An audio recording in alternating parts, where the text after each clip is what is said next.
ผู้ฟังกำลังให้เกียรติรับฟังสถานีวิทยุเจียงใหม่มหานคร FM 107.25เมกะเฮิรตซ์อันดับต่อจากนี้ไปเจิญอู้จ๋ากำเมืองกับดีเจคำเพชรเจ้า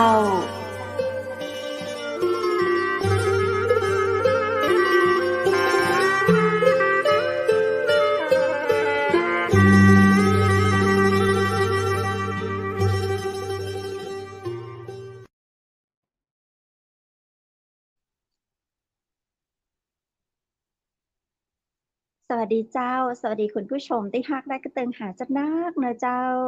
ยินดีต้อนรับเข้าสู่รายการอูจ่ากำเมืองต่างเชียงใหม่มหานครแพร่ภาพออกอากาศรายการสดจากอาคารวังสิงคำอำเภอเมืองจังหวัดเชียงใหม่เจ้าคุณผู้ชมและคุณผู้ฟังเจ้าปีกะปากะข้าเจ้าดีเจคำเพชรเจนเกยนะเจ้าเวลาดีๆหลังจากเขาฟังข่าวพระราชสำนัก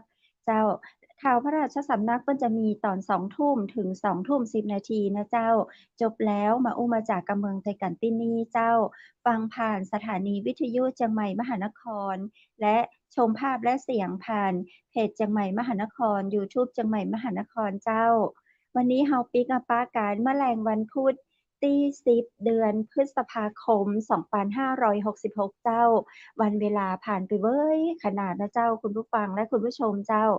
กำเดียวก็หน้าร้อนกำเดียวก็เข้าหน้าฝนละกำเดียวแห่มาเมินก็จะเข้าสู่ฤดูหนาวเหมือนกัน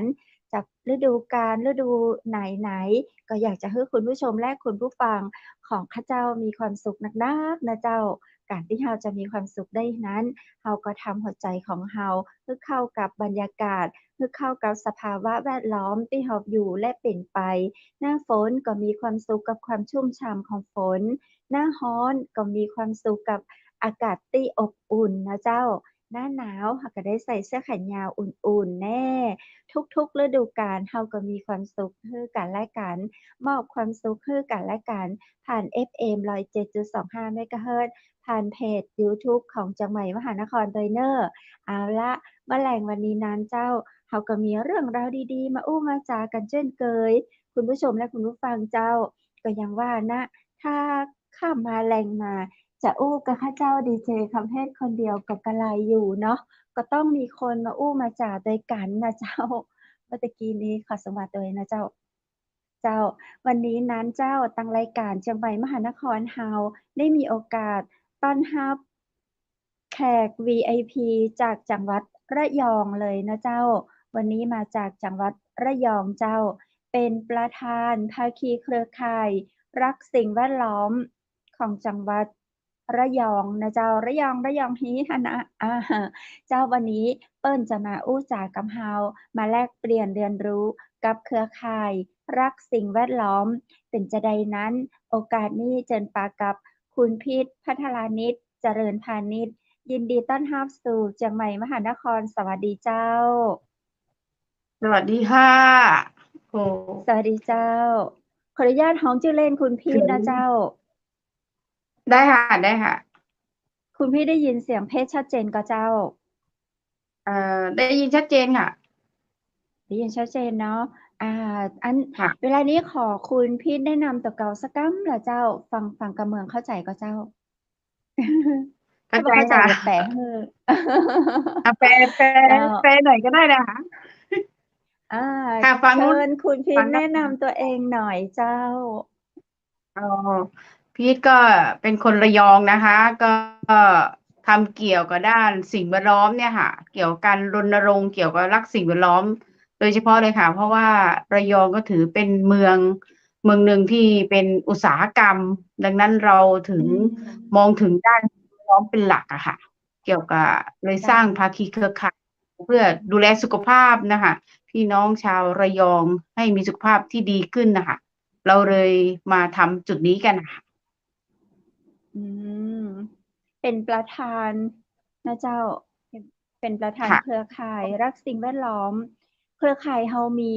ค่ะคนมาร่วมนักหรือยังเจ้าอ๋อก็ตอนนี้เราตอนแรกอ่ะเครือข่ายของเราอ่ะเราเข้าเกี่ยวกับโครงการเนี้ยนะคะเกี่ยวกับเอ่อเจ้า สร้างจิตสำนึกด้านสิ่งแวดล้อมนะคะ เกี่ยวกับของปลัดสำนักงานปลัดกระทรวงกลาโหมนะคะ เราทำเรื่องน้ำอ๋อมันน้ำมันเจ้า น้ำมันพืชที่น้ำมันทำอาหารนะคะอันเนี้ยอ๋อ ค่ะ น้ำมันโครเก่างการตั้งแต่ อืมใช่ค่ะน้ำมันเก่าอะค่ะ ใช้มาอือบรมมเราอบรมตอนนั้นก็โควิดเนาะ3 ปีมันก็เลยหยุดใช่กันไปอะค่ะเราเจ้า เคาะประตูบ้านหรือรณรงค์อะไรไม่ได้ เพราะว่ากลัวโควิดมา กลัวโคก็เพิ่งมาวิด เริ่มเนี่ย เขาก็อ๋อตอนเจ้า ใช่ค่ะกลัวไปเคาะเขากลัวเอาโควิดไปให้เขาอีก เออดังนั้นเราก็เขาเลยหยุดก็กลัวเรา พักไปเราก็พักหนึ่งกลัวเขาเจ้า ใช่การก็เลยทำงานก็เลยจะเพิ่ยากงมาเริ่มนิดนึทงเจ้า ำตอนนี้เราเริ่มมาเริ่มทำทำจะสามได้สิบสาเจ้า ม ก็ตอนนี้เราออกพื้นที่นะคะโดยการรณรงค์เราทำร่วมกับบริษัทในอุตสาหกรรมอีกครั้งหนึ่งนะคะเพราะว่าบริษัทอะเขาจะเข้าพื้นอืที่มากกว่าเรามเราถึงเจ้าร่วมมือกันค่ะเป็นภาคีเครือข่ายคือโรงงานเจ้าน่ะเขาจะมีการลง CSA ไอ้นี่อยู่แล้วนะคะเกี่ยวกับการลงไปดูแลตรงเนี้ยค่ะว่าเกี่ยวกับการดูแลรอบรั้วโรงงานของเราเลยร่วมมือกับทางบริษัท BST นะคะน้องไก่บุษบานะคะอันเนี้ยก็คือทำกันมาสามชุมชนแล้วก็ได้รับการตอบรับที่ดีมากเลยค่ะตอนแรกเราคิดว่าอ๋อไม่มีใครสนใจหรือแบบตัวใครตัวเผือกอะไรอย่างเงี้ยนะคะแต่ว่าพอเรารณรงค์ปั๊บอะ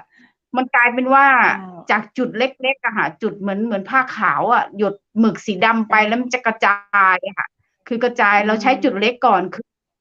คือเราเอาบ้านวัดโรงเรียนเป็นหลักแต่ทีนี้เราเจ้าเข้าชุมชนก่อนเพราะขยายปุ๊บก็เข้าถึงบ้านหมู่บ้านต่างๆที่นอกเหนือชุมชนเราก็ต้องแผ่ขยายออกไปอีกแล้วส่วนหนึ่งในการทำตรงเนี้ยมันดีต่อชีวิตเราคือตัดวงจรการทำอาหารนะคะโดยการที่เราไม่กลับไปใช้ซ้ำทำให้สุขภาพของเราดีขึ้นด้วยแล้วก็ดีต่ออ่สิ่งแวดล้อม าเจ้าแต่ทุกครัวเรือนน่ะพูดง่ายๆในหมู่บ้านหรือเกี่ยวกับเทศบาลอะไรเงี้ยนะคะคุณเพชรมันจะมีเจ้าเรื่องน้ำมันอยู่แล้วเพราะว่าใช่1 หยด1 ช้อนชาของเราอะคะถ้าเจ้าเราเฉลี่ยแล้วเท่ากับ1 ล้านลิตรต่อวันเลยนะคะทั่วประเทอืศมมันเจ้ามันเป็นเขาเรียกอะไรอะเอ่อพลังงานทดแทนที่สูญเสียไปโดยการที่ว่าแทนที่เราจะเอาพลังงานตรงเนี้ย มาใช้ให้มันมีเกิดประโยชน์ซึ่งเราเดินร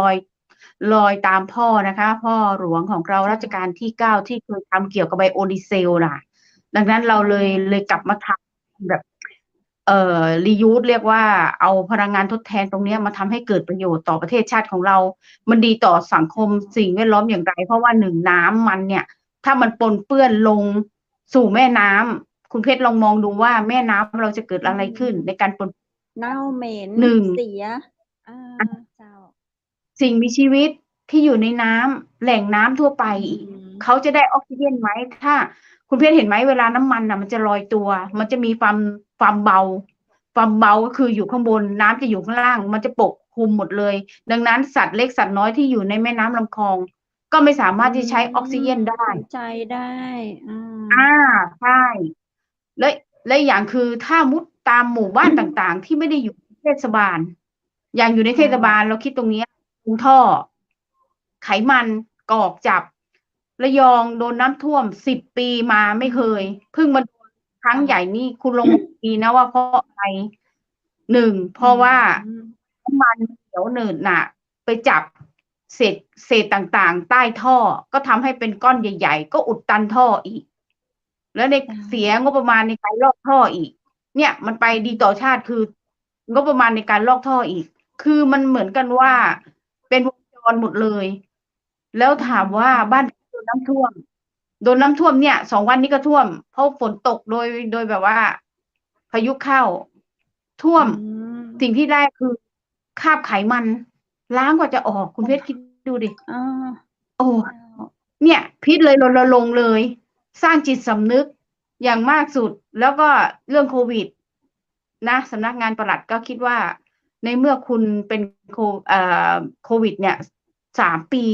ชาวบ้านมีรายได้อะไรไหมไม่มีออกไปไหนก็ไม่ได้ทำอะไรไม่ได้เราเลยคิดตรงนี้ขึ้นมาว่าอย่างมากสุดก็เพิ่มรายได้ให้กับครัวเรือนโดยการที่เอาน้ำมันมา ให้กับบริษัทที่ทำโรงกลั่นเกี่ยวไบโอดีเซลเพราะที่เราทำตรงเนี้ยมันเป็นโครงการที่ถูกต้อง เพราะว่ามีปลายทางที่ชัดเจน เพราะว่าใช่ ที่ผ่านมาก็คือ อืม บางส่วนน้ำมันตรงนี้ไปทำอะไรคุณเพชรรู้ไหม ไปผสมอาหารสัตว์ อื แล้วสัต ม ว์ตรงนั้นนะคืออะไร ด้วย ปลา เจ้า ปลาเลี้ยงด้วยอา เจ้า หารสัตว์อาหารเม็ดไก่ก็กินอาหาร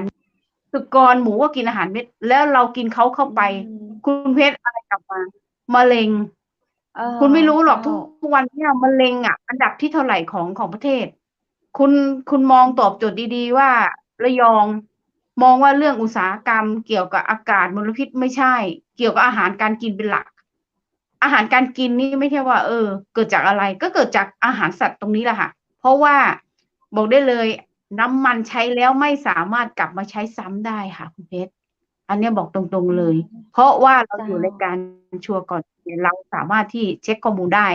แล้วอย่างที่สุดท้ายคือนำน้ำมันไปฟอกขาว คนที่นำมา เจ้า ใช้อย่างระดับรากหญ้าเนาะเงินน้อย เจ้า ก็ไปซื้อน้ำมันที่มัดถุงชั่งกิโล ไม่มียี่ห้อ คุณเพชรลองดูความเสี่ยง เราไม่รู้เลยว่าตรงนั้นน่ะ ชาวบ้านไม่มีเครื่องมือที่ตรวจสอบได้อยู่แล้ว คุณซื้อมาใช่มันใสมากใสเหมือนน้ำมันที่ผลิตใหม่ แต่ถามยี่ห้ออยู่ไหน เจ้า ไม่มี อืม อืม เราถึงบอกราคาเท่าอีกเราไม่รู้หรอกพ่อค้าแม่ค้าเราก็ไม่รู้หรอก ว่าเราจะเจอตรงนี้ นั่นแหละคือสุขภาพของเรามาก่อนเลย อย่างมากหันซ้ายก็มะเร็ง หันขวาก็มะเร็ง คุณเพชรลองดูดิ มันมหาศาล แล้วครัวเรือนของเราที่อยู่นอกเหนือในเทศบาล เทลงพื้น แล้วทุกวันเนี้ย อากาศร้อนเพราะอะไร 1 เจาะน้ำบาดาลมาใช้ ถามว่าเจอไหม ตอนแรก100 เมตรเจอ 5 เมตรเจอ ตอนนี้ 10 เมตรแล้ว 10 เมตรนี่ใช้ในการต้นเจาะอะคุณเพชรคิดดูเป็นแสนนะ แล้วเสี่ยงด้วยในการเจาะน้ำบาดาลนี่อาจจะไม่เจอ แล้วสิ่งที่คุณมองว่า เฮ้ย น้ำมัน ใช่ คนอยู่รอบข้างก็สาดไง สาดทิ้ง น้ำมันตัวนี้มันเหนียวเหนอะ ฝนตกลงไปช้าล้างลงไปเจอตาน้ำ อุดตันตาน้ำที่เราจะเจาะลงไปที่เจอตาน้ำมาใช้ ก็ใช้ไม่ได้ผล ในการสะสมเป็น 10 ๆ ปี แล้วการรณรงค์เนี่ย เรารณรงค์กันไม่ต่อเนื่อง เนี่ย มันมีผลกระทบสิ่งแวดล้อมแล้วก็ชีวิตเราเยอะแยะมากมายเลยค่ะคุณเพชร เราบอกตรงๆมันเป็นวงจรที่สู่ชีวิตเราหมดเลย และอย่างคือว่าเราช่วยในการตัดวงจรในการที่ว่าผู้ที่ซาเล้งน่ามารับซื้อน้ำมัน เราไม่มีปลายทาง เราไม่รู้ปลายทางที่เขาเอาไปอะไร แต่ของเราที่ทำรณรงค์ตรงนี้ปลายทางเรามีที่ถูกต้องโรงกลั่นเรามีโรงกลั่นปลายทางมี เราสามารถพาชุมชนไปเยี่ยมชมโรงกลั่นได้ อันเนี้ยคือภาคีเครือข่ายเรารับผิดชอบตรงนี้ว่า เราพาชาวบ้านพากลุ่มชุมชนไปดูเกี่ยวกับโรงกลั่นปลายทางเราอยู่ที่ไหน แต่อีกหลาย ๆ ที่มารับซื้อคุณเพชรเราไม่สามารถที่จะเช็คได้เลย ดังนั้นพีชถึงมาทำรณรงค์ตรงนี้อะค่ะคุณเพชร เจ้า เนี่ยชุมชนต่างๆ อันนี้ก็เราก็ไปร่วมกับเวลาเขาออกบูธหรือเกี่ยวกับการจัดงานนายกเทศมนตรีมาบตาพุธให้เราไปรับซื้อน้ำมันถึงที่เลย โดยร่วมมือกับบริษัท BST ค่ะ เป็นแม่งานตรงนี้พี่ก็เข้าไปร่วมค่ะ ก็ได้กลับมาเยอะ10 กว่าปี๊บต่องาน 3-4 วันคุณลองคิดดู10 กว่าปี๊บน้ำมันเป็น100 ลิตรนะคะน่ะกลับคืนมาเป็นไบโอดีเซลให้เราอีกอะคุณเพชรแล้วถ้าทิ้งลงลำคลองทิ้งลงท่อคุณเพชรคิดดูมันเกิดอะไรขึ้น นี่แค่น้อยๆนะแค่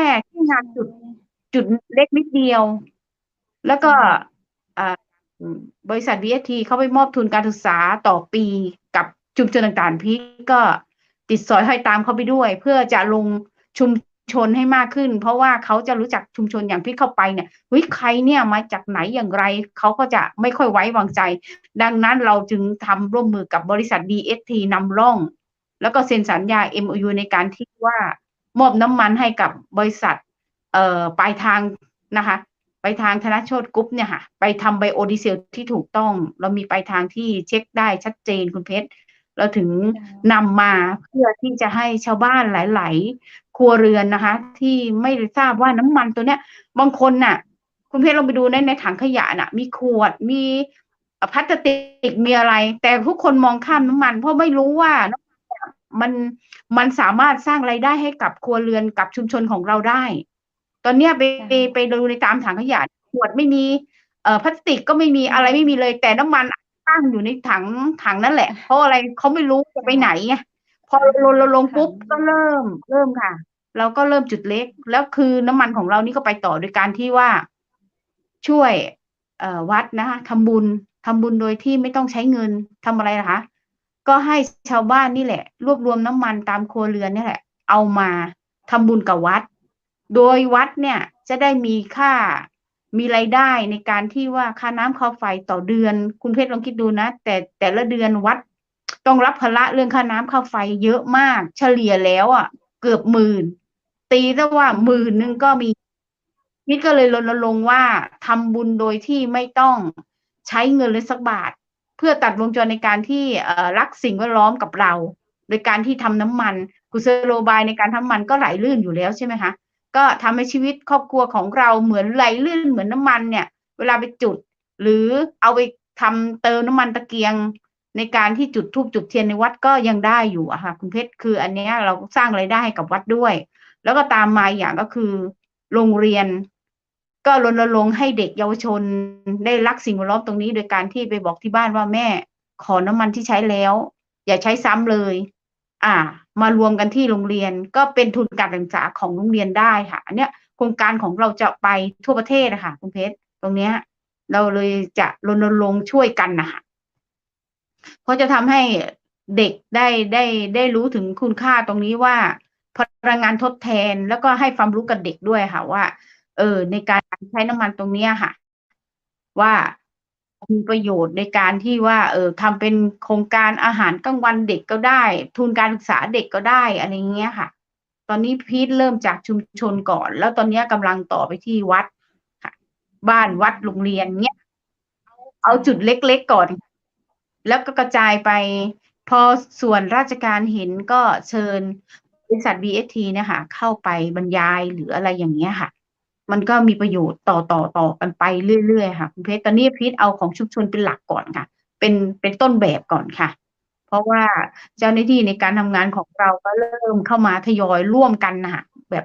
กลุ่มของเราก็เริ่มขยายขึ้นนะคะคุณเพชรตรงนี้เลยมองความสำคัญของสุขภาพเป็นหลักค่ะ ใช่ที่ ได้บุญด้วย ไหม ได้ คะ ทำให้เศรษฐกิจดีขึ้ ค่ะ นด้วยเนาะเจ้าช่วยหลายเรื่ เพ อง ราะว่า เลย ได้รายได้ด้วยอะค่ะ คุณเพชรมองว่าลิตร10 บาทราคาขวดที่เก็บขายพลาสติกอะถ้าเทียบกันแล้วอะอย่างเงี้ย เราได้เพิ่มรายได้หลายทางค่ะคุณและอย่าง ใช่ เราสกรีนเองในพื้นที่เลย จ้ะ ในการตรวจน้ำมันด้วย แล้วก็สอนให้ชาวบ้านดูน้ำมันอย่างไร ในการกรองคัดแยกกรอกใส่ขวดให้เรา เพื่อให้ เจ้า ไปเป็นพลังงานทดแทนดีกว่าทิ้งแล้วไม่มีประโยชน์ แล้วก็ทำให้เป็น ใช่ สิ่งแวดล้อม ภา ของ ระ เราไม่ดีเลย สิ่งแวดล้อม ภาระ เสีย กับสิ่งแวดล้อม ใช่ อืม ดินก็เสื่อม แล้วก็ทำให้ภาวะโลกร้อนด้วยนะคะ น้ำมันไหลลงสู่แม่น้ำคลองเนี่ย เวลาร้อนจัดๆก็เป็นไอระเหย อันเนี้ยก็เป็นเรือนกระจกได้เหมือนกัน เป็นก๊าซเรือนกระจกได้อีกเหมือนกันนะ ถ้ามองกัน จ้ะ ลึกๆแล้ว ถ้าเราคิดกันในแง่ทางวิทยาศาสตร์แล้วก็ทำให้เกิดก๊าซเรือนกระจกได้เหมือนกันค่ะ เพราะว่ามันไหลสู่ลงแม่น้ำเนี่ย การเผาผลาญก็คือความร้อน เป็นไอขึ้นมา เนี่ยก็ทำให้อากาศไม่ดีอีกอะค่ะ สุขภาพเราก็หลายๆทางนะทั้งกินทั้งสูดดมทั้งอะไรทุกอย่างอะค่ะ เนี่ยมันเกิดปัญหาเยอะ พี่เลยรณรงค์มาทำกันตรงนี้ค่ะ ค่อยเป็นค่อยไปอะคุณเพชร ตอนนี้ก็เริ่มเยอะขึ้นไปแล้วก็เอาของจังหวัดระยองนี่เป็นนำร่องก่อน แล้วก็ภาคตะวันออกก็เริ่มกระจายไปหลายๆจังหวัดแล้วอะค่ะ ตอนนี้เริ่มแล้วก็ให้เราใจชื้นขึ้น มีเงินติดกระเป๋าอีกต่างหากด้วย เพราะว่าเราไม่คิดว่ามันจะได้ส่วนนี้นะแต่ชาวบ้านตอบรับมาดีมากค่ะ ขอเบอร์มั่งอะไรบ้างกันเยอะแยะมากมายเลยค่ะ เนาะ อยากให้ ชาว พี่ล บ้าง น พื้ ก็ น ได้ ที่ รายได้ด้วยใช่ ได้ ค่ะ ช่ว เพิ่ ย ม กัน ราย รั ได้ ก ให้ ษา กับชาว สิ่ง บ้าน แวด โดยที่ ล้อม เจ้า คือไม่ได้ลงทุนอะไรเลยค่ะ เพียงแต่ว่าเราเก็บของที่เราใช้นี่แหละ มา ใช่ แปลงเป็นทรัพย์ได้อีก ทางหนึ่งที่คุณจะทิ้งไปโดยไร้ประโยชน์มันกลับให้ ใช่ ไหนกระเป๋าเรามีตังค์แล้วไหนสุขภาพ อื เราก็ดี ม อะไร อืม คือโรคภัยไข้เจ็บเราก็น้อยลง เพราะบอกได้เลยว่ามะเร็งเป็นภัยที่ไม่สามารถที่จะรู้ตัวได้เลยว่าจะมา ใช่อืม ใช่ในการกินอาหารนี่แหละสำคัญที่สุดอะค่ะคุณเพชรตรงเนี้ยเราเลยลงกันร่วมมือกัน ไงก็ฝาก ค่ะ ฝากทุกท่านเลยนะคะ ที่สนใจอะอยากจะเข้าร่วมโครง เนาะ การเรา เข้าร่ ยิ วม น โคร ดี ง ค่ะ การเจ้า ค่ะ ถ้ามีคนสน เพ ใจ ราะ เรื่ ว่า องข เรา องโครงการทางจังหวัดระยอ ก็ ง ต หรือว่าทางภาคตะวันออก อ ก็สามารถ ติ ติ ด ด ต่ ต่ อ อคุณพีทได้เลย ติดต่อ เจ้า มาที่พีทได้เลยค่ะ แล้วเราจะ เจ้า ทำเป็นสถานีรวบรวมน้ำมันให้แต่ละจุด อา ไปอะค่ะ โดยที่ว่า เจ้า ทางบริษัทจะมีรถไปรับถึงที่เลยค่ะ เรามี ใช่ โลโก้ สะด มี วก รถ อื สั ม ญลักษณ์เลยค่ะ ค่ะ ใช่ เพ สราะ ับาญลงที ักษณ์ เรา ของบริษัท ล ถู ง กต้อ ทง ุ เล น ยค่ะ เรา เนาะ คุณพีท บางทีแบบเราลงทุนอะไร เราซื้อมา เราจะมาขาย เราต้องมาหาเวลา เอ๊ะ คนจะมาซื้อไหม? จะได้ขายไหม? จะขาดทุนไหม? โดเนาะ น แต่อันนี้คืตออนแรก เรามีที่รองรับแล้ว เรามีบริ ค่ษะ ัทที่ รองรับ แล้วก็ให้กำไรกับเราแน่นอน ไม่มีกาอืม รขาดทุใน ช่ ไม่มีการที่แบบเคจะไม่ ย ส เคยทำ เนาะ เจ้า เคยเจอนะ ชาวบ้านเคยเจอบอกหลอกหรือเปล่าเนี่ย ให้เก็บไว้อืเยอะม แยะมากมาย ใช่ ไม่มีใครมารับ ใช่ ๆ ที่ผ่านมาเนาะ เจ้า วันนี้นับว่าคเป็่นะ โอกาเจอกรสะแสดี เยอะ ที่ทางอะไรนะ ค่ะ มี สำนักปลัดกระทรวงกลาโหมเข้ามาทำ ค่MOU ะ แล้วก็ดูแลด้วยเนาะ เป็นโครงการใช่ ที่ เขดี าเป็นลักษณมีะว่าจชมรมัด ตามรอยพ่อ เจ้า ค่ะ ก็คือบ สริษัำทนักงก็ดาีนปลัดมากเนาะ กระธนชทรวงกลาม โหมเจ้เนี่ย า เป็นจัด เป็นแม่แบบจัดอบรมให้ใชเรา ่ ให้ความรู้กับใชเรา ่ อา เจ้า แล้วเราก็มาต่อยอดเองโดยการที่ว่ามาเก็บรวบรวมโดยผ่านทางบริษัทธนโชติกรุ๊ป ปลายทางคือเป็นโรงกลั่น คือเรามีเป็ใชนขั้นตอน ๆ เลยค่ะ ไม่ต้องกลัวเลยว่า ใช่ ไปที่ไหนอย่างไร อะไรอย่างงี้ เพราะว่าอืสำนักงาน ม อ่า สามารถเยี่ยมปลัด ชมกระทรไวดง้กลาโหด้วยม เจ้า ค่ะ ใช่ ค่ะ สนับสนุนเรื่องการรณรงค์ตรงนี้โดยการ ช่วยกันจัดอบรม ตอนแรกพีทอบรมเป็นออนไลน์นะคะ เพราะว่าฝ่าวิเจก้ฤตโคา วิด เราก็ต้องอบรมทางออนไลน์ แล้วเราก็ไปดู งานสมุทรสาครค่ะ ไปฝ่าวิกฤต อแล้วก็ต้นา แบบ โควิดอยู่ที่นั่น ด้วไปย เหมือนกัเจอนนะ ไปโคเหมือนกวิดดั้วย น ไปฝ่าทั้ง เลย 1 อะ ทั้งออนบอไก ลน์ อา เจ้า ค่ะ ก็กลัวอยู่เหมือนกัน อ้าว ไงเราจะได้ ใความรู้ ช่ กลับไป ๆ โคมาต่อวิดกลับบ้ยอดตรงานนี้ หรเืปลอ่า เปล่า ไปก็ไป แต่ภูมิใจ ใชโอ้่ โฮ ภูมิใจเนาะ โอ๊ไดย ้เสที่ยง ำแล้เสี่ยงว มาก ตอนนั้นยอมรับว่าระบาดเยอะ แล้วก็ก็ในเมื่อน่าจะโครเจอคงกาุรมาณพีท แล้วเราแตก็่ทว่าำกัน ตอนนั้นเนี่ยเราต่าง พีท ต่ารงุ่น คนก็ต่าง2 กลัวโควิด เพชรใช่ ทั้งรุ่น 2 เพชรก็ไป รุ่น 1 เพชรก็ไป อ้าว เหรอ? ออนไลน์เพชรก็อบรนั่มนแหละ เจ้า เนี่ยแหละ แต่ของ พีโคร่ งการ เลยนะคุณเพชร โครงการเขาจะรณรงค์ความร่วมมือสอืร้างจิตสม ำนึกด้านสิ่งแวดล้อมเนาะ ปีที่ 1 ค่ะ ปีที่ 2 แล้วก็มีออนไลน์ด้วปย ีที่ 3 เจ้า จะเป็นเยาวชน ก็อ๋อ อใชา่ จจะบางพื้นที่ บางพื้นที่อาจจะไม่ได้เข้าไปตรงนี้ ก็เราสามารถที่จะต่อยอดโดยการที่ อบรมให้น้อง ๆ ได้ค่ะ ให้คตอนนำแนะนี้ก็ำ ใช่ เข้าไปทางเจ้โรา งเรียน ให้ความรู้กับเด็ก ก็ถือว่าบางที่ก็ไม่ได้เข้าไป แต่เราสามารถที่อืจะนำตรงม เนี้ยไปต่อยอดให้ตามโรงเรียนต่าง ๆ ได้ ผอ. ใชก็ ่ ก็ ก็บอกว่า "แหม เสียดายจัง" บอก "ไม่เป็นไรค่ะ เรายังต่อยอดกันได้อยู่" แล้วก็เนาวัะ ด พี่ก็เข้าไปคุยกับเจ้าอาวาสและคณะกรรมการ ก็เห็นดีงามด้วย ตอนเนี้ยก็ เจ้า ของพีทก็จะทำเกี่ยวกับป้าย ป้ายประชาสัมพันธ์ แล้วก็มีเทศกาลเกี่ยวกับกฐินผ้าป่า หรืองานบุญใหญ่ ๆ เนี่ย พีทก็จะเข้าไปให้ความรู้เจ้กับา ชาวบ้านที่วัดเลยอะค่ะ เพราะว่าเราถือว่าเจ้กว่าจะรวบรวมชาวบ้านได้เนี่ยมันยาก เพราะก็ต้องทำมาหากิน บางทีก็เข้าสวนเนาะ ทำไร่ทำนากัน อะไรเงี้ย ก็ไม่มีเวลา แต่วันสำคัญเนี่ยเขาจะรวมตัวกันที่วัด เราก็ถือโอกาสตรงเนี้ยในการเผยแพร่และกระจายความรู้ใชสู่ท้่ องถิ่นได้เยอะขึ้นน่ะค่ะ ถ้าไปเคาะประตูใชบ้านอะ ่ ไม่ไหวค่ะ มันนั่น แล้วตอนนี้ก็กำลังคุยกับอสม. ค่ะ อสม. ต้องลงพื้นที่ดูแลสุขภาพ ตามครัวเรือนอยู่แล้ว ดังนั้นเราก็จะสร้างรายได้ตรงเนี้ยให้กับ อสม. อีกทางหนึ่งค่ะ โดยการที่เป็น รวบรวมค่ะ เป็นสถานีรวบรวมน้ำมัน แล้วเราก็จะได้แบบว่ากระจายกันคือเหมือนว่าไม่กระจุกในที่เดียวกันนะคะคุณเพชรเราเจ้าเราให้ความสำคัญทุกหน่วยงานที่อยากสนใจตรงนี้อะค่ะเรา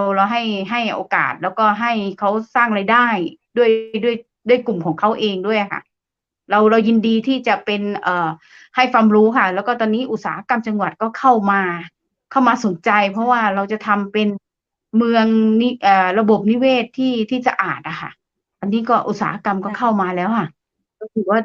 ดีมากเลยเป็นการตอบรับที่ว่าจุดเล็กๆที่ว่าบริษัท BST เนี่ย ลงพื้นที่ก่อนแล้วก็เราก็ได้ร่วมมือกับเขาถือว่าเดี๋ยวถ้ามี EP 2นี้ก็อยากจะเชิญBST มาพูดคุยตรงเนี้ยค่ะ ถือว่าสุดยอดมากเพยินราะพี่เข้าดีเจ้าสัมผัสเขาเขาเดินหน้าเลยอะคุณเพชรพอบอกพี่เสนอโครงการนี้ปุ๊บเขาเอาเลยนะเขาบอกว่าอุ้ย CSR แจ๋วมากเขาลงพื้นที่เลยจับมือกับกลุ่มต่างๆเลย33กว่าชุมชนนะคะคือตั้งมั่นกันเลยอ่ะก็ทำสำเร็จอ่ะพี่ถึงบอกโอ้โหสุดยอดจริงๆแล้วก็หน่วยงานอื่นก็เข้ามาร่วมหลายหน่วยงานด้วยกันนะคะคือทำให้มันเป็นแบบเป็นรูปเป็นร่างมากขึ้นตอนแรกพี่ก็ท้อนะไม่รู้จะเริ่มยังไงจะไปเคาะประตูบ้านใครดีเขาจะตอบรับไหมหรือว่าแหมไปเคาะไอ้ตอนที่ก็ทำกิจวัตรอะไรกันอยู่มาช่วงจังหวะที่ไม่ดีอะไรเงี้ยก็ลำบากกันก็เลยเข้าทาง BST ดีกว่า เพราะว่าเขาลงพื้นที่ง่ายกว่าเราอะไรเงี้ยค่ะก็ในเจ้าแวดรอบรั้วโรงงานของเรานี่เราประสบความสำเร็จไปครึ่งหนึ่งแล้วค่ะคุณเพชรตอนเนี้ยของพี่ก็เจ้าจะอยู่ที่วัดกับโรงเรียนนะคะนี่แหละถ้าใครสนใจก็ผ่านทางสถานีวิทยุทางคุณเพชรก็ได้นะคะเดี๋ยวพี่จะยินดีฝากเบอร์โทรเจ้าไว้ให้ค่ะได้เลยเพราะตอนเจ้านี้ก็เนาะอยู่ที่กรุงเทพนะที่วัดมีวัดพระราม9เขาทำเกี่ยวอืกับหมอสะมอาดไม่ได้มีโอกาสไปร่วมกับเจ้าเขาคือเป็นขยะก็คือเป็นกล่องเป็นพลาสติกเป็นอะไรพอเสนอเกี่ยวกับน้ำมันใช้แล้วท่านยินดีมากเลยอ่ะพระอาจารย์ท่านยินดีแล้วก็ให้ความสนใจรอว่าเราจะเข้าไปประสานงานเมื่อไหร่ดังนี้ก็เลยต้องให้ทางเอ่อที่กรุงเทพอะค่ะประสานงานไปเพราะว่าอยู่ในเขตกรุงเทพอะค่ะแต่ก็คุยกับอืพระอาจารย์มากเลย จะได้ช่วยกันหลายๆทางของเขา20กิโลนะในการรณรงค์อะจากวัดอะ20กิโลก็เยอะนะคุณเพชรกว้าอืงมากเลยอะมค่ะเกี่ยวกับโครงเจ้าการหมอสะอาดของพระอาจารย์อะพระราม9เนี่ยวัดพระราม9ถ้าพี่จำไม่ผิดนะก็ทำเรื่องโครงการหมอสะอาดเอานำเยาวชนนี้แหละมาฝึกแล้วก็มาเรียนรู้เกี่ยวกับการรวบรวมขยะแยกขยะเศษอาหารอะไรเงี้ยให้ถูกต้องอะไรเงี้ย แล้วก็นำไปสู่รายได้อีกอะค่ะเป็นทุนการศึกษาเด็กอีกค่ะเนี่ยเด็กจะยิ้มเจ้ามากเลยเพราะว่าไม่ต้องไปหาทุนการศึกษาที่ไหนเลยใกล้ตัวเรานี่แหละเป็นทุนการศึกษาที่ดีมากคุณเบสถึงบอกว่าเจ้าถ้าเราช่วยรณรงค์หลายๆหน่วยงานนะพี่คิดว่าสุขภาพเราจะดีขึ้นค่ะในอนาคตเนี่ยเจ้าคนจะโรงพยาบาลจะเงียบอะเอาง่ายๆว่าจะต้องนั่งตบยุงกันแน่นอนค่ะเพราะว่าเรารักษาสุขภาพกันแล้ว อ่าอย่างมากสุดก็โรคร้ายก็จะไม่มาเยือนกับร่างกายเราอาจจะมีเป็นโรคธรรมดาทั่วไปอะไรเงี้ยเพราะว่าบอกตรงนะว่ามะเร็งตอนนี้อันดับหนึ่งเลยพีทเช็คดูแล้วว่าอืมมันเป็นการสูญเสียน่ะพีทก็เพิ่งไปมาเหมือนกันเป็นการสูญเสียที่ไม่อยากให้เกิดขึ้นกับใครเหมือนกันเนี่ยดังนั้นถึงบอกว่าต้องรณรงค์หน่อยนึงไงก็จะต้องฝากคุณเพชรด้วยนะคะช่วยกันยินดีเนี่ยเจ้าแหละเชียงยินดีเจ้าเพชรก็นคทำอยู่รนี่แหละตังเจียงใหม่แล้วก็ตังแม่ฮ่องสอนเพชรก็ยังทำโอ้สุดโครงยอด การนี้อยู่เหมือนกันเจ้าเนาะค่ะรณรงค์ความร่วมมือสร้างจิตสำนึกด้านสิ่งแวดล้อมเจ้าเพชรดูแลทุนค่ะของจังหวัดแม่ฮ่องสอนแล้วก็ตังจังหวัดเชียงใหม่ตัวเจ้าเนาะก็ดีทีนี้ต่อใจเลยอะค่ะนำไปสามารถแปรใช่รูปผลิตเป็นนำทำอาพลังงานหารใช้แล้ทดแทนได้วค่ะ ใช่อันนี้เราถึงบอกว่าบางที่เขาไม่ได้รับข้อมูลข่าวสารเลยนะพีทไปอ่ะบางทีไปคุยอ่ะว่าอุ้ยไม่รู้เรื่องเลยอะไรเก็บไว้แล้วก็หลอกไม่ยอมมาเห็นเป็นขวดเล็กๆขวดนึงไม่ถึงลิตรอะไรบอกมาเถอะมาที่วัดอ๋อเลยไม่ถ้าเนาะถ้าใช่ใช่เจ้าเพราะเขามองดูว่าเราเฉลี่ยแล้วอ่ะ1 ช้อนข้าวของเราเท่ากับอื1 ล้านลิตรมอ่ะ1 ล้านลิตรกับอืประชากร มนี่แหละคุณพี่ดูล้านลิตรเลยนะไม่ใช่10 ลิตรนะอืมล้านลิตรเจ้า จะสูญเสียไปโดยที่ว่าแทนที่เรามาทำพลังงานทดแทนไบโอดีเซลได้กลับสูญเสียไป แล้วก็สิ่งแวดล้อมต่างๆ ก็ทำให้อันนี้อีกเนาะเกิดสิ่งแวดล้อมเกิดภาวะต่างๆอีกมากมายดังนั้นถึงบอกว่า มันเป็นอะไรที่ว่าอยากรณรงค์จริง ใช่ ๆ ถ้าเนี่ย เพชรตั้งใจ ก็จะ เพชรก็ตั้งใจมาก2-3 ปีที่ผ่านมาเจ้า มันเป็นอะไรที่ว่าอาจจะรวบร เรา วม ไม่ ได้ ได้ น้อย เราไม่ได้ ใช้ ทุ่ม เวลา เทเราไม่ใช่ ใช่ เจ้า เราไม่ได้ทุ่มเท เพราะ เอา บางที ทั้งวันไปท ค่ะ ำแต่เราทำเป็น ใช่ เรียกว่า สะสม ใช่ใช่ค่ะ ชาวบ้านพร้อมเมื่อไหร่ก็มาหาเราได้ทันทีทุก ใช ครั้งที่เขา ่ มา ๆ เราไม่ เรา จ ก็จะรับไว้เจ้า ำจะนานแค่ไหนเราก็รออะคุณเพชร เพราะว่า ใช่เจ้า มันเป็นอะไรที่ว่า ดีกว่าทิ้งอะ บางคนเขาก็สาดทิ้งกันไป ใช่ โดยไม่ได้ เท เพราะว่า ทิ้ เขา ง ไม่ได้รับข้อมูล ใช่ ใช่ ก็ เททิ้งเท่า ยิ่ง กับ ตา ศู มบ้าน นย์ ช่องเนาะ เก็บ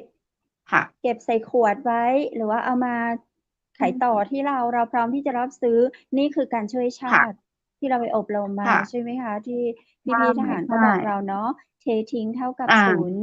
เก็บเท่ากับช่วยชา ศู ติ นย์ เจ้า วัน ใช่ นี้ ค่ะ ถ้าเรารักชาติก็ช่วยกันเก็บ อย่าทิ้งน้ำมันเก่า นั่นแหละ เนาะ เรา มี เดิน ค่ รอยตาม อย่า ท่อ ทิ้ง ใช่ ใช่ อย่าทิ้งเลย เพราะ ใช่ ว่า มัน ใช่ มัน พ มัน ระ เป็ อน งค์ท่าน พลังงานทดแท สร้างไว้ น ให้ ค่ะ เรา เป็น เจ้า พลังงาน ค่ะ อืม ค่ะ เราอยากรณ ร มี ค่ งค์ แล้ว อ ก็ ย่า ลด ท โล ิ กร้อ ้ น เราคาดถึง เนาะ เพราะว่าไม่น่าเชื่อว่ามันลดโลกร้อนได้จริง ๆ ไม่เกิดก๊าซเรือนกระใจช่ กได้ เพราะน้ำมันตัว เจ้า เพราะว่ามัน ทำให้เกิดภาวะต่าง ๆ มากมาย ถ้าคิดในมุมกลับกันน่ะ สุขภาพก็ดีด้วย สิ่งแวดล้อม ใชของเราก็่ ดีด้วย เพราะเดี๋ยวมีโครงการใชอีกว่า ่ ท่อต่าง ๆ นี่เราจะดูดผิวน้ำไปแยก คัดแยกน้ำมันด้วยนะคะ ตามท่อตใช่ ่าง ๆ เนี่ย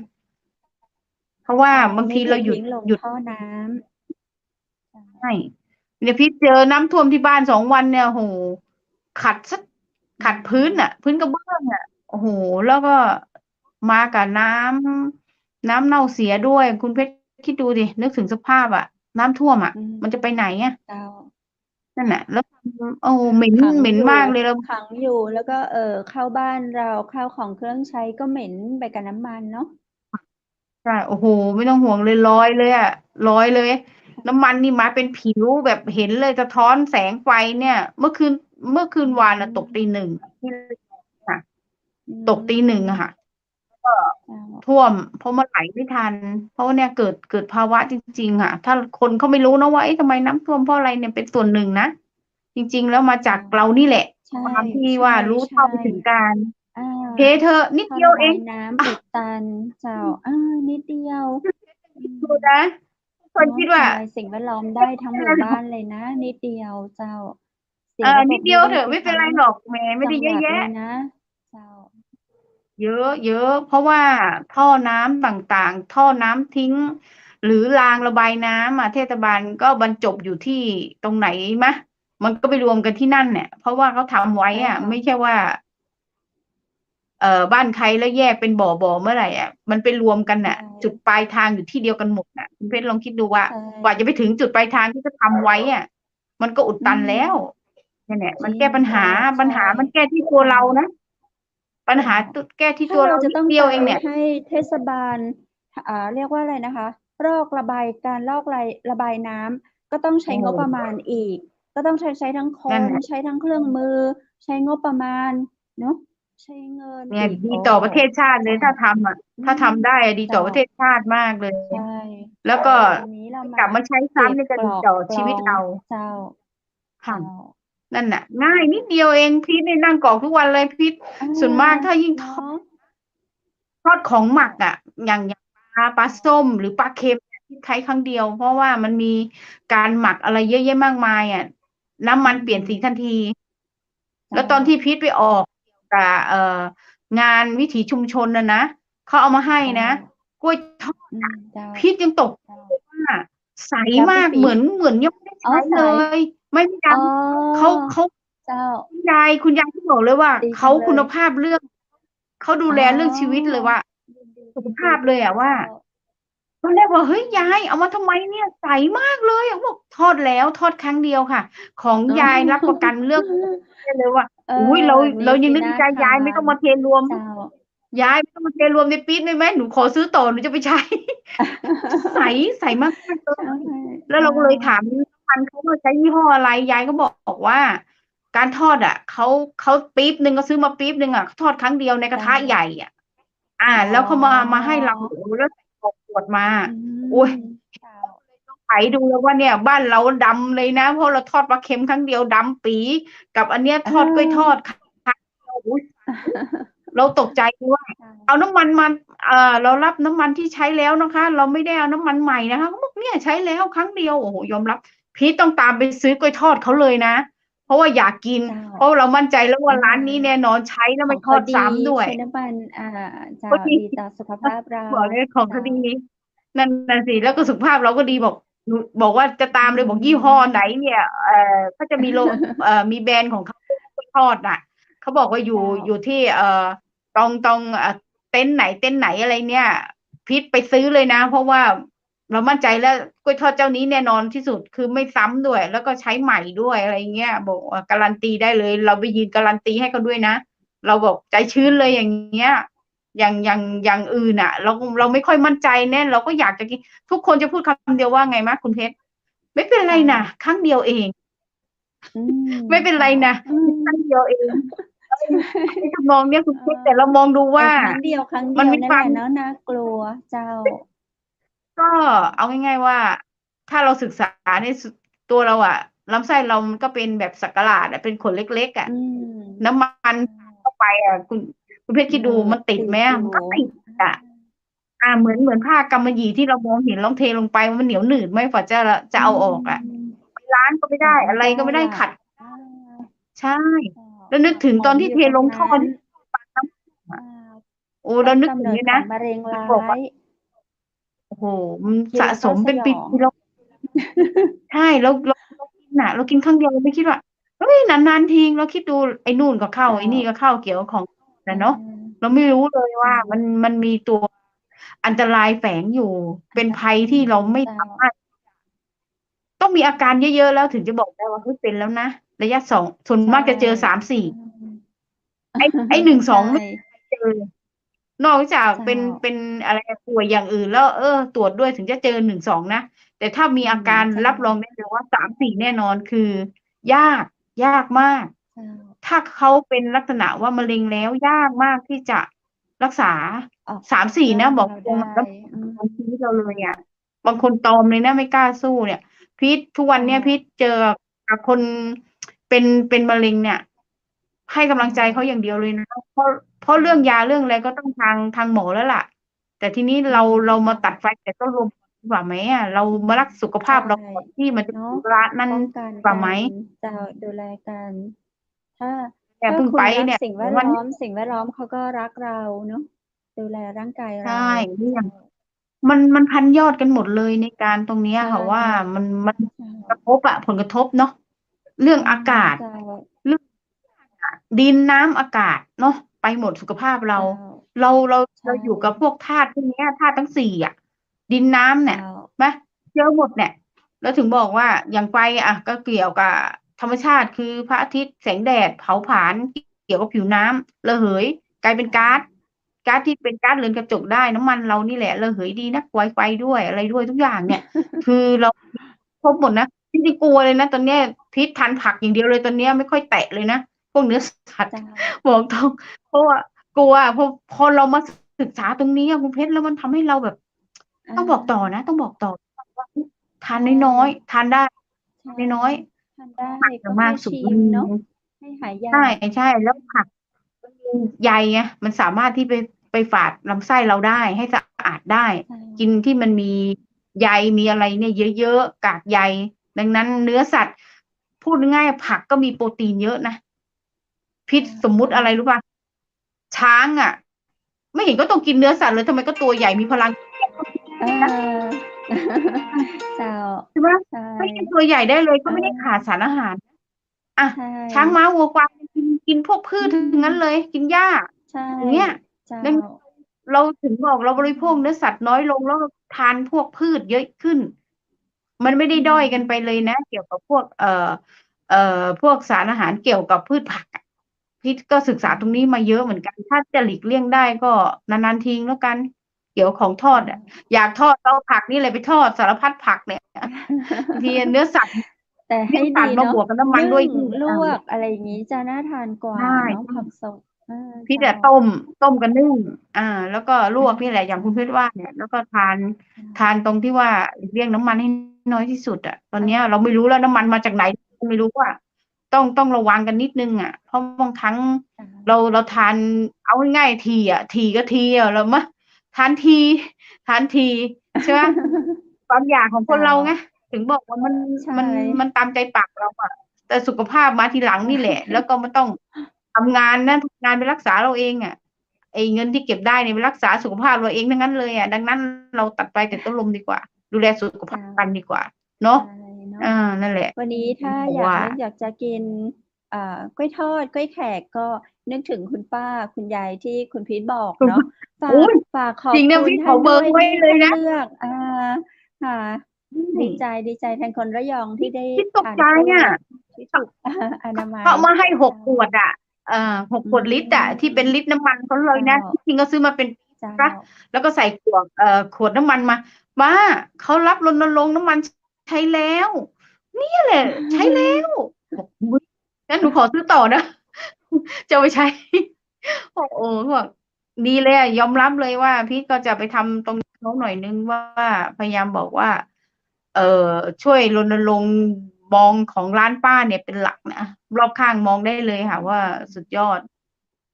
ค่ะทำไมอืคือพูมดง่ายทอดไม่ใช้ซ้ำอ่ะไม่กลับมาใช้เจ้าซ้ำอ่ะมันจุดเริ่มต้นเนาะของโรคร้ายจริงๆนะปลอดภัยกับผู้บริโภคอ่ะดีต่อสุขภาพของเราใช่อ่ะคิดว่าดีฝากไว้กับที่สุดแล้วทุกท่านนั่นนะด้วยเนาะเจ้า ค่ะค่ะช่วงสุดถ้าใครได้ท้ายของรายดูคลิปการเจ้านี้นะ เจ้าใช่คุณพีทอยากฝากอะไรขอบคุณคุณต่อเพชรมากเลยอ่ะที่ให้ฝากประชาสัโอกาสมพันธ์ยินดีเจ้ายินดีเจ้าฝากถึงเพราะว่าคุณผู้ชมคุณผู้หฟังลายๆครัวแถมก็ได้เรือนเจ้าช่วงสุดท้ายเชิญเจ้าค่ะค่ะก็ฝากไว้ด้วยนะคะเพื่อสุขภาพของเราแล้วก็สิ่งแวดล้อมที่สะอาดนะลดภาวะโลกร้อนก๊าซเรือนกระจกได้ง่ายด้วยตัวคุณเองค่ะเราช่วยกันคนละไม้คนละมือพิษฝากไว้ด้วยนะคะเดี๋ยวโอกาสหน้าเชิญคุณพีทมาอู้จากันในเรื่องของการรณรงค์น้ำมันแหมเนาะแล้วก็หรือว่ามีเรื่องราวโครงการอื่นๆที่น่าสนใจเชิญคุณพีทมาแหมนะเจ้าสำหรับวันนี้ขอโอ้ขอบคุณมีและสวัโครงสดีเจ้า การค่ะค่ะขอบคุณมากเลยค่ะคุณเพชรค่ะสวัสดีค่ะได้เรื่องราวที่น่าสนใจจ้านักเลยนะเจ้าคุณผู้ชมและคุณผู้ฟังเนาะอันนี้ก็เป็นเรื่องของน้ำมันทำอาหารที่คุณพี่เปิ้ลมาอู้จ๋าให้เราฟังเนาะน้ำมันทำอาหารใจแล้วมีค่าอย่าทิ้งนะเจ้าเททิ้งเท่ากับศูนย์ถ้าเอาไปกินระวังเป็นมะเร็งแน่ถ้าเราเก็บกรองใส่ขวดเอาเฮือกับโครงการตังจังไหมมหานครเท่ากับเป็นหนึ่งในโครงการอ่า โครงการแต่นะเจ้าชื่อโครงการรณรงค์ความร่วมมือสร้างจิตสำนึกด้านสิ่งแวดล้อมนะเจ้าคุณผู้ชมและคุณผู้ฟังที่อยู่ตังเชียงใหม่ตังแม่ฮ่องสอนก็สามารถติดต่อได้ตังเชียงใหม่มหานครตังขึ้นเสียงสารวินก็ได้นะเจ้าตังภาคเหนือเอิ้นมานะเจ้าไผมีน้ำมันเก่าเจ้าบดีเอาไปเททิ้งบดีเอาไปกินเอาไปทอดซ้ำนะเจ้าก็เดี๋ยวจะเป็นมะเร็งเอาเนาะ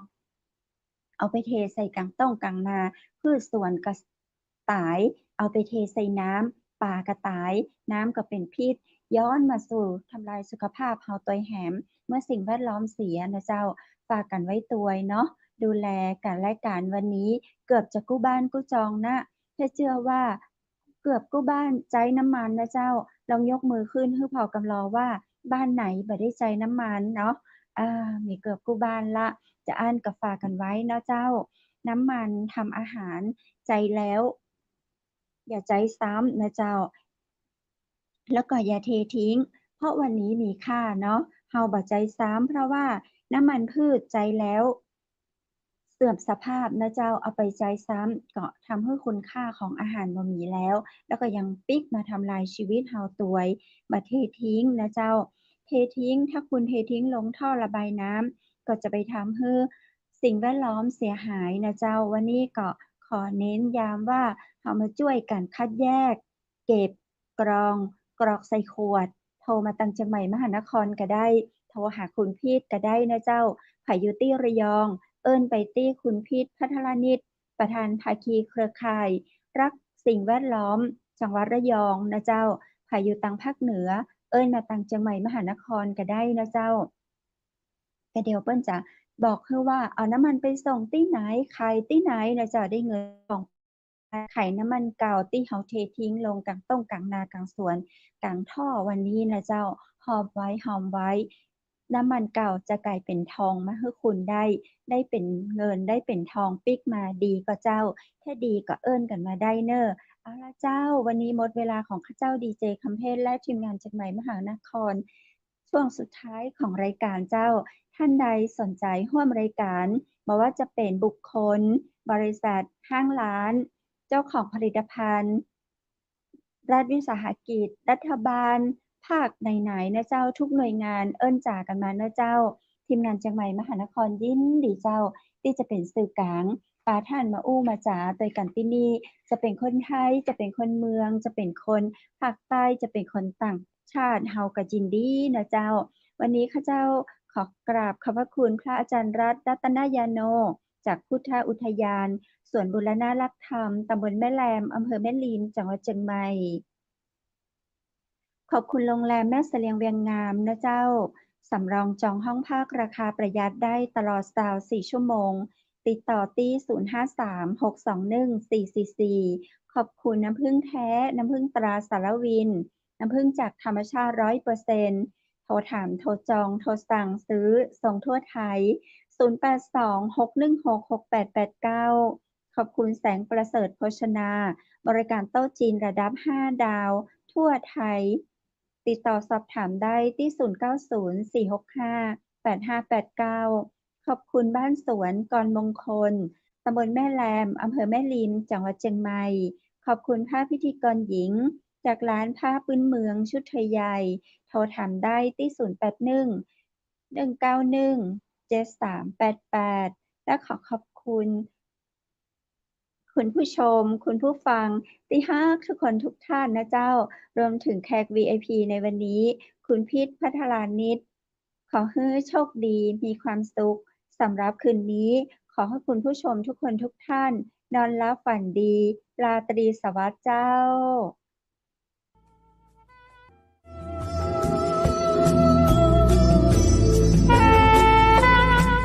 ดอยสุเทพเป็นสี ประเพณีเป็นสง่า บุพชาติล้วนงามตา นามล้ำค่านครพิงค์สถานีวิทยุเจียงใหม่มหานคร FM 107.25 เมกะเฮิรตซ์ขอส่งเสริมการท่องเที่ยวทุกมิติเจ้า